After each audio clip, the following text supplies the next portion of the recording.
Et salut à tous! Pour ceux qui ne veulent pas se taper toute la vidéo avec les détails, j'ai mis directement le timer avec le résumé dans la description et qui doit s'afficher quelque part. D'abord, un poil de contexte avec une information un chouïa importante. Vous savez peut-être que actuellement la chaîne Monsieur Bidouille n'est pas mon activité principale. C'est une activité pro depuis le début de l'année. En effet, je travaille à côté dans le Fab Lab de Château-Thierry, qui est une petite ville qui se situe entre Reims et Paris. L'information importante, c'est que début 2020, courant janvier et février, je vais passer à plein temps sur la chaîne. La raison à ce changement brusque de direction, c'est que je vais redescendre dans le sud. Et si je me retrouve à 6 heures de route de mon boulot, c'est compliqué de faire mes journées au Fab Lab, vous voyez? Du coup, je quitte le Fab Lab et je rejoins les merveilleuses contrées du chômage.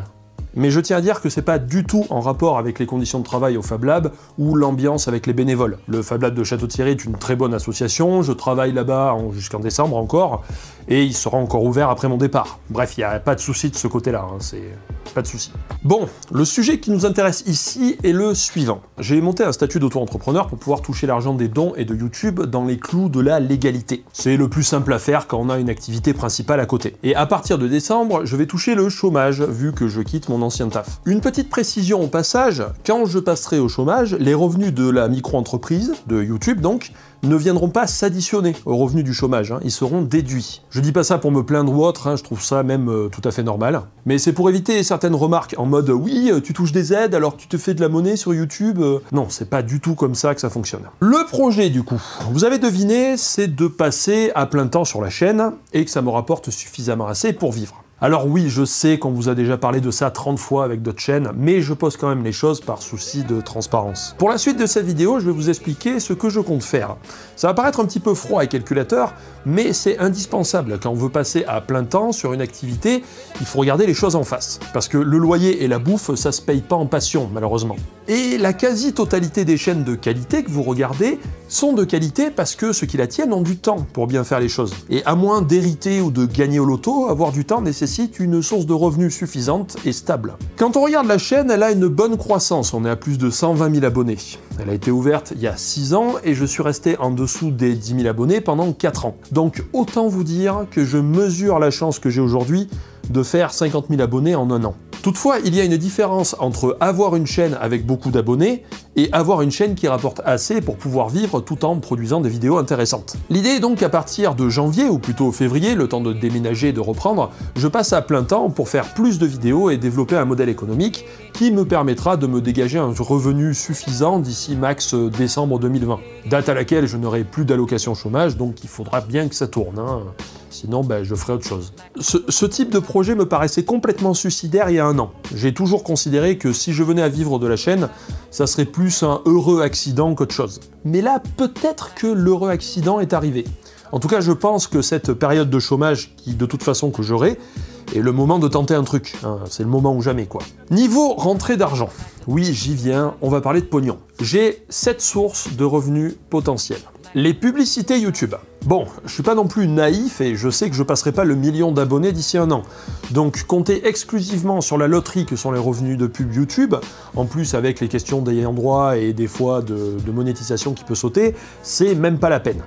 C'est un flux bien sûr qui n'est pas à négliger, mais c'est pas suffisant. Les dons sur Tipeee et Utip. Évidemment que je compte dessus, mais je reste réaliste. À moins d'abuser là-dessus à mort à chaque vidéo, en vous incitant vraiment à donner tout le temps. Je sais que les dons sont une partie importante des revenus, mais qui ne sont pas suffisants. Je pourrais me dire, ah oui, mais telle chaîne a 1 200 € de dons par mois, je pourrais aussi me faire ça. Bon, déjà 1 200 € de dons, c'est absolument énorme, je pense pas que je toucherai ça un jour. Et en plus, il faut pas oublier qu'il y a un pourcentage qui est pris par la plateforme qui gère le système de donation, plus les charges à payer dessus. Donc on est loin du salaire net dans la poche. Le financement participatif. Ce genre de financement rentre dans le cadre d'un projet qui est vraiment structuré, avec un début, une fin, des objectifs qui sont bien définis. Financer des saisons de Monsieur Bidouille comme ça me paraît pas être la meilleure solution. C'est plus une option si un jour j'ai un projet de vidéo spécifique, un truc comme ça, genre une série de vidéos de 10 épisodes. Là, je ferai peut-être un financement participatif. Mais c'est pas, à mon avis, c'est pas viable pour monter un modèle économique sur le long terme. C'est pareil pour les aides du CNC. Alors oui, c'est possible de toucher les aides du Centre national du cinéma et de l'image animée. Il faut pour ça monter un projet et fournir la moitié de la somme demandée. Si par exemple je monte un projet à 20 000 €, sous réserve d'être accepté, je devrais fournir 10 000 € et le CNC fournira l'autre moitié. Demander de l'aide du CNC, c'est plus pour une série de vidéos où par exemple je me déplace à des endroits spécifiques, je paie un caméraman, un preneur de son, et l'autre moitié sera financée par le financement participatif, par exemple. Donc pour mon cas, c'est pas quelque chose à utiliser comme financement régulier de la chaîne. De toute façon, je pense pas que je sois assez gros, que j'ai encore les épaules pour monter ce genre de projet. Les ventes de goodies. Alors, je l'ai envisagé, mais à la base, je voulais fabriquer des trucs moi-même, avant de me rendre compte que niveau logistique étant, c'était juste pas possible. Je pourrais faire des visuels pour quelques t-shirts ou des trucs comme ça, mais c'est plus une source d'argent bonus pour me payer du matos, parce que, à mon avis, c'est négligeable. Enfin, en tout cas, on peut pas espérer tirer des revenus conséquents de ce genre de système. L'encart publicitaire en début ou en fin de vidéo. Bon, vous le connaissez, il y a déjà plein de vidéastes qui le font, et on va dire que je suis devenu assez gros pour qu'on me le propose.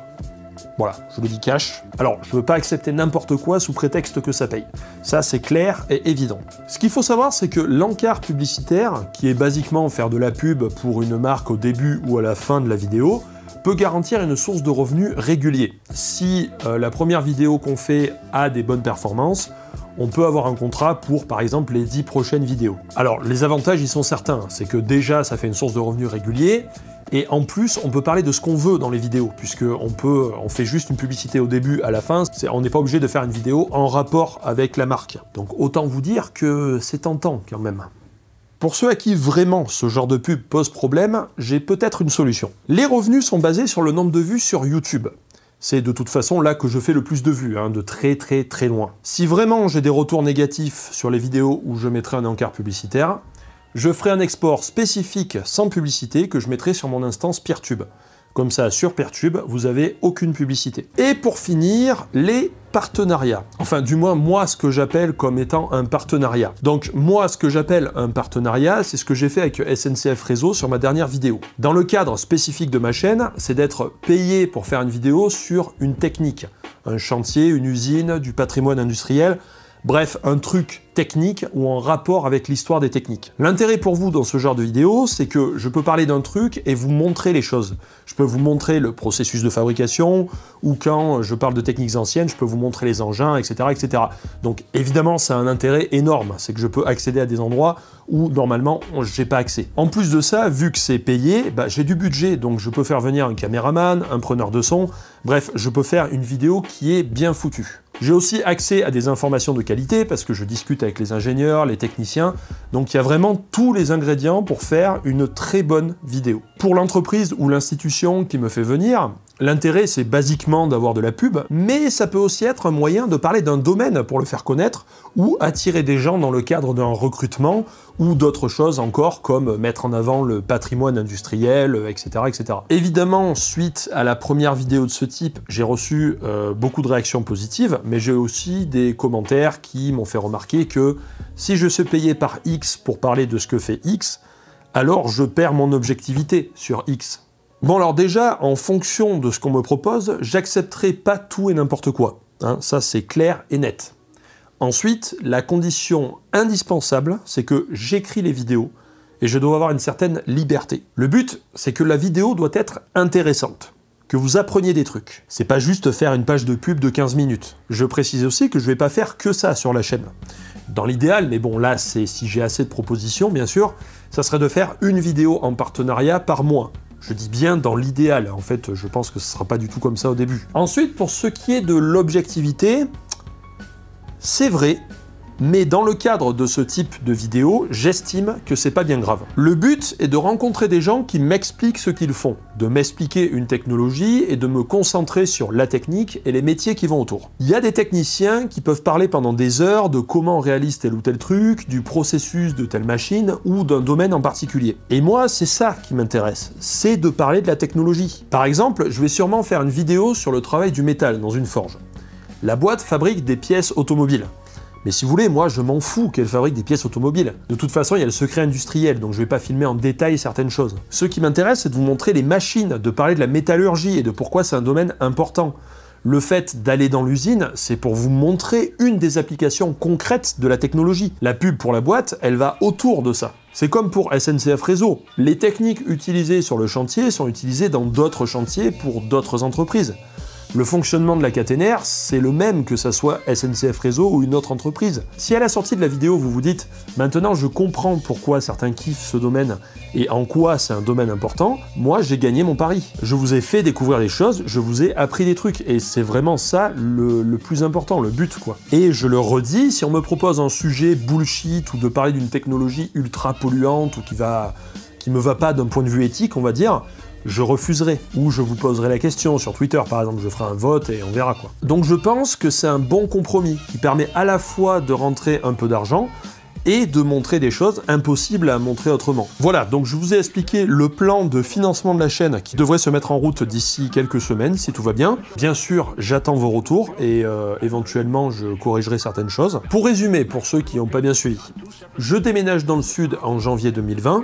Mon but est de profiter du chômage pour développer la chaîne de manière à dégager un salaire correct d'ici fin 2020. Pour ça, je compte sur 4 flux, les pubs YouTube, les dons Utip et Tipeee, les encarts publicitaires et les partenariats pour faire des vidéos sur des process techniques comme je l'ai expliqué. Alors bien sûr, le truc cool, c'est qu'au niveau du contenu, vous aurez plus de vidéos.